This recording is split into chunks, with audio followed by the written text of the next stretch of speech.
Hi Mahela, this is Rishike from Radio 1. Mahela, you have such a strong bowling lineup. In the midst of that, Adam Milne, he gave away 11 runs and over. That's 3 for 33 in the previous game. Is that a bit worrying for you? And does that mean we will see Adam in the park again for the next one?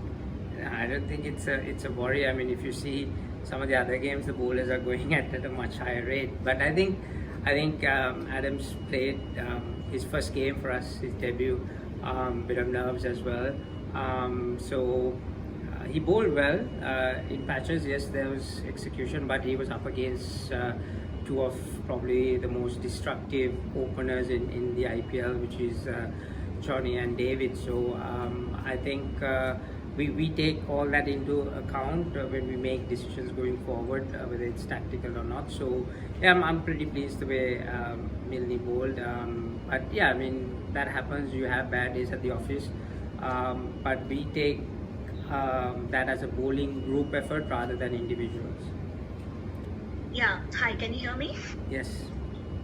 Yeah, so my question is, Rahul Chahar is currently, I mean, he has the most wickets for a spinner in the tournament so far. Can you tell us a bit about his rise in the last couple of years?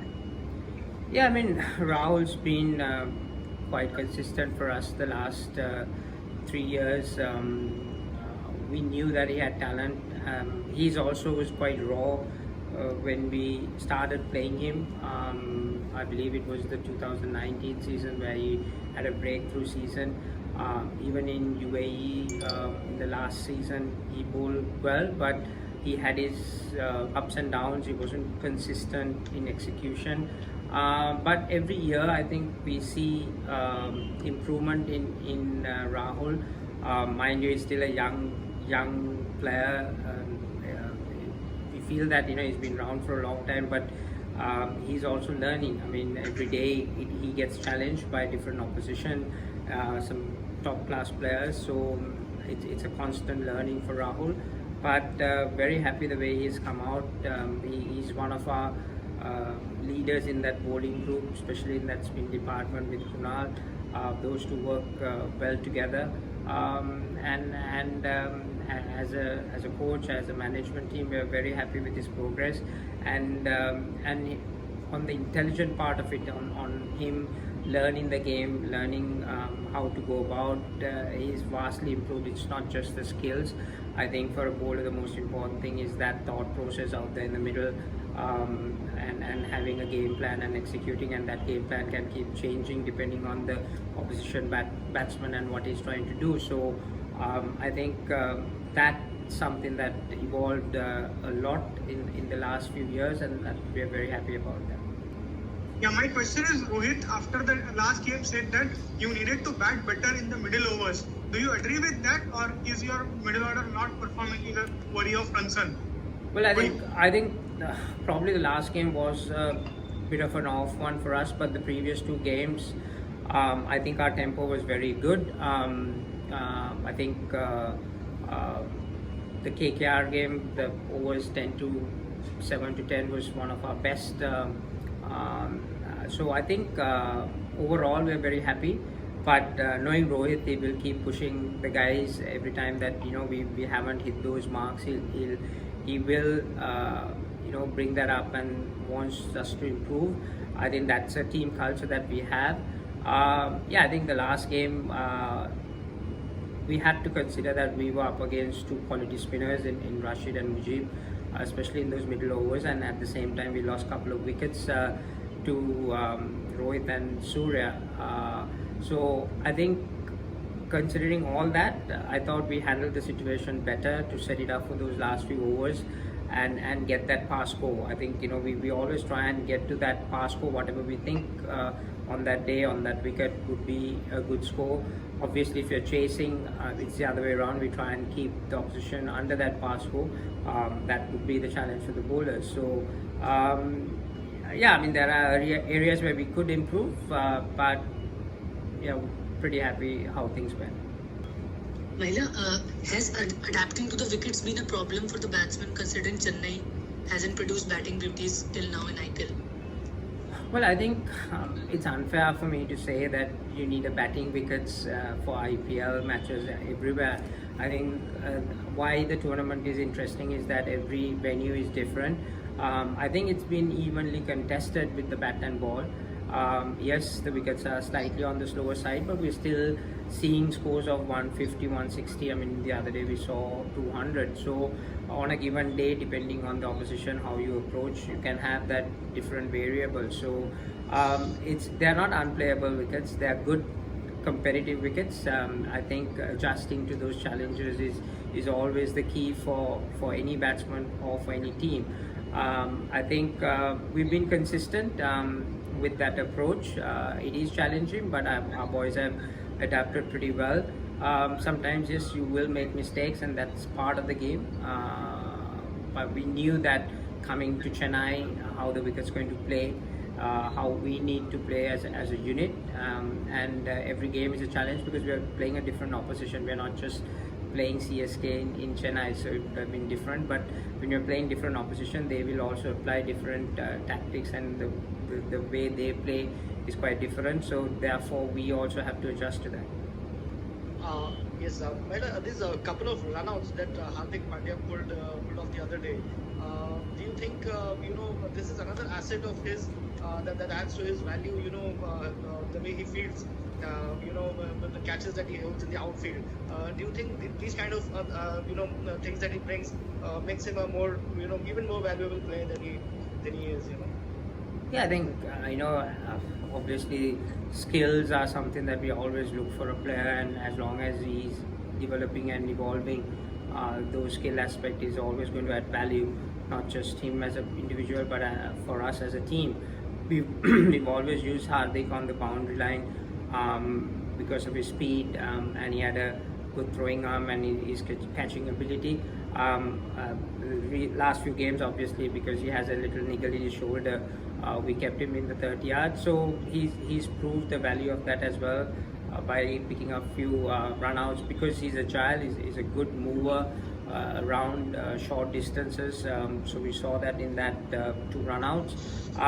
So obviously it's great. So we probably going forward will try and consider him to stay in the ring longer before he gets pushed out to the boundary ropes.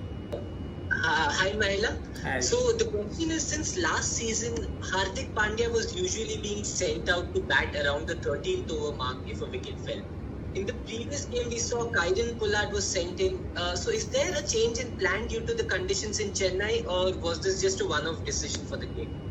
Ayush, you're not going to have the same breakfast every day, right? So if we keep having the same thing, I think it's quite easy for the opposition to plan against us. So we would like to try and change up depending on the opposition, depending on the conditions, what we want to achieve in that particular moment. Especially in a competition like this, you need to keep everyone guessing of what we are trying to do. That was the thought process. Obviously, Paulie got a bit more time out there in the middle, early season, which we couldn't give him in that first few games. So yeah, I mean, we have a very versatile lineup. Guys can bat at different positions depending on situations. They understand that we're going to utilize that, and they're well aware of it. So that's how we've operated in the last 3-4 years in different conditions, and we will keep doing that. Hi, Mahela, Suryakumar Yadav has been a key performer for Mumbai Indians in the last 3 years, where he has scored above 400 runs in the last 3 seasons.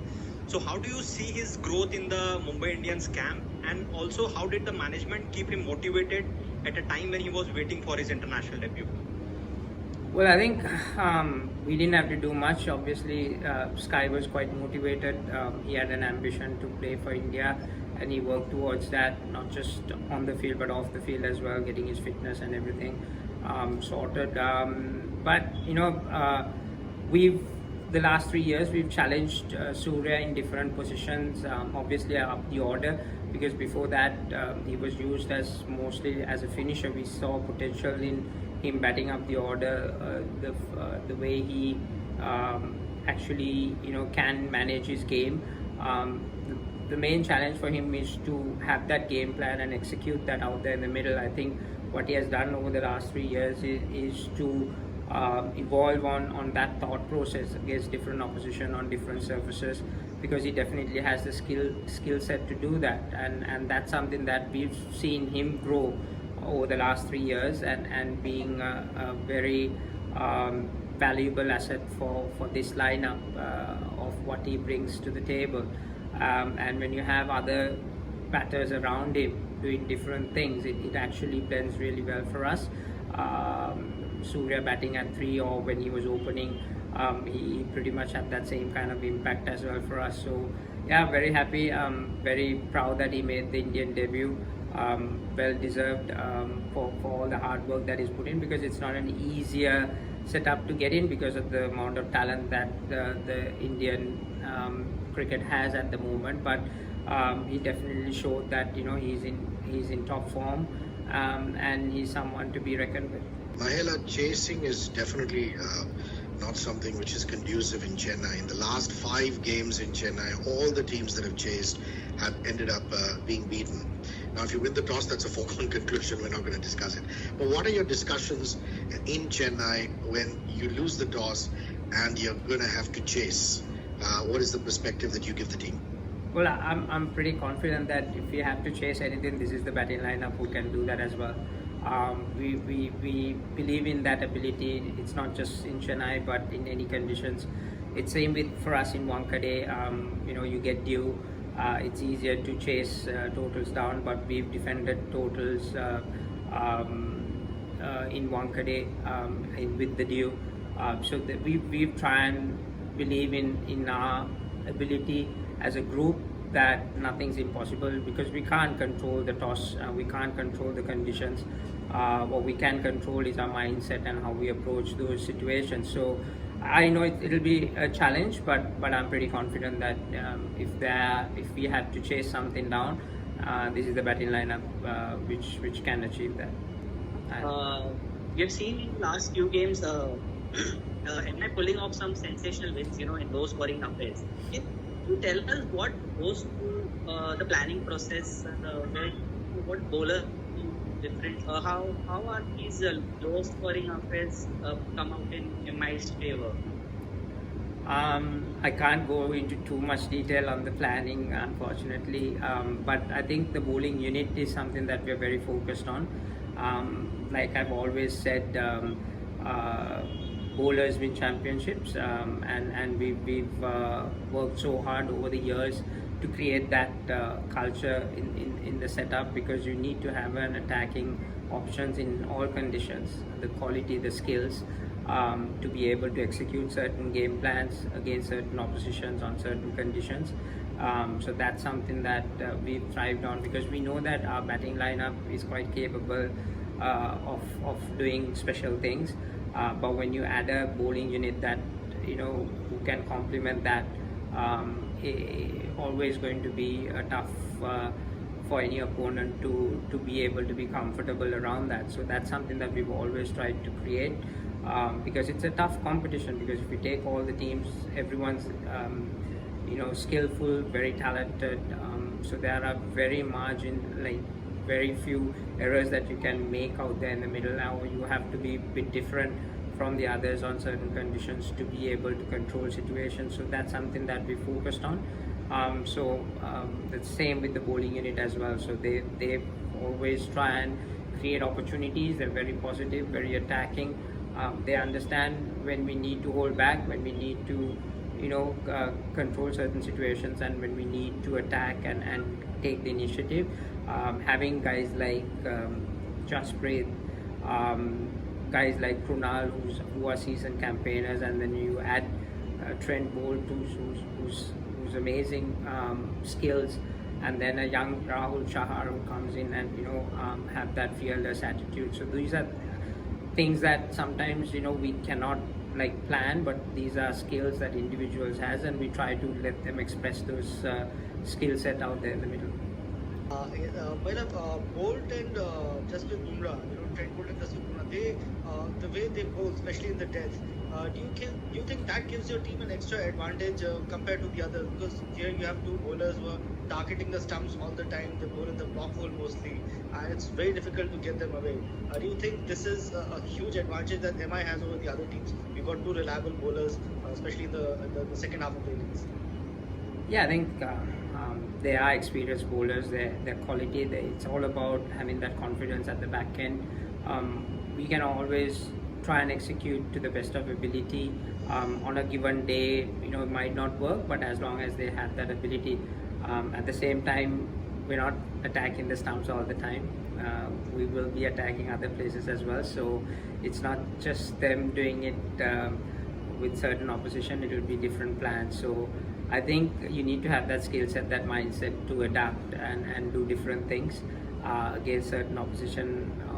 But the quality that we have to deal with, like with opposition, you have to be that, because it's amazing what you get, like a guy like AB who batted really well against us in that RCB game. So you have to be able to try and back yourself to execute and see what happens. I mean, on a given day might work, might not, but these guys are quite confident and able to execute brilliantly. Yeah, Mahela, Hardik Pandya's bowling has been of a big advantage for Mumbai Indians in the past, and this year he hasn't bowled in the 3 matches so far. So has it been a deliberate attempt since he has come back from an injury? So has it been a deliberate attempt from the management to not let him bowl, and will we see him bowl in the next few matches? No, I think what happened was, obviously we were looking forward for him to be bowling this season. It's just last season that he was coming back from an injury, he wasn't ready. But after those matches against England, the last ODI, I believe he picked up a nickel. So that's something that we are nursing at the moment. We don't want to risk it, because it's important that we make sure that he's completely in a position to comfortably come in and bowl. So hopefully in the next few weeks, with a bit of work and all that, you might see him bowling. It's not that we are deliberately trying to not bowl him. We would love to have him bowling, but soon as the niggle goes off and he's comfortable, we should be able to utilize that asset as well.